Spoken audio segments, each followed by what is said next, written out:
ରାତି ପାଇନେ ସୁଭଦ୍ରା ପଇସା ଆସିବ। ଆଜି ରାତିରେ କ'ଣ ମୁଁ ଆଉ ଶୋଇମି? ମନ ତ ମୋର ଖାଲି କ'ଣ ହେଉଛି ଆଉ କ'ଣ କରିମି।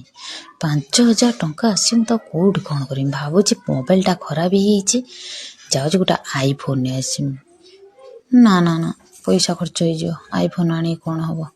କୋଲକାତା ଦୁର୍ଗା ପୂଜା ଦେଖିବା ପାଇଁ ପଳେଇମି ଭାବୁଛି। ସେଇଟା ହିଁ ଠିକ୍।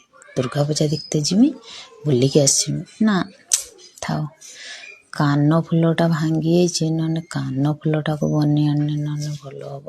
ନାଇଁମି ନହେଲେ ଆଉ କ'ଣ କରିମି। ନା ଥାଉ, ଭଦ୍ରକ ପଳେଇମି, ସପିଂ କରିକି ନେଇ ଆସିମି।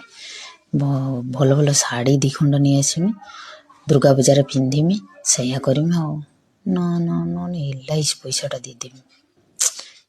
ହଉ, ନହେଲେ 5,000 ଟଙ୍କା ମୁଁ କେଉଁ ବାଟେ ଖର୍ଚ୍ଚ କରିମି ନିଜେ ବି ଜାଣିପାରୁନି।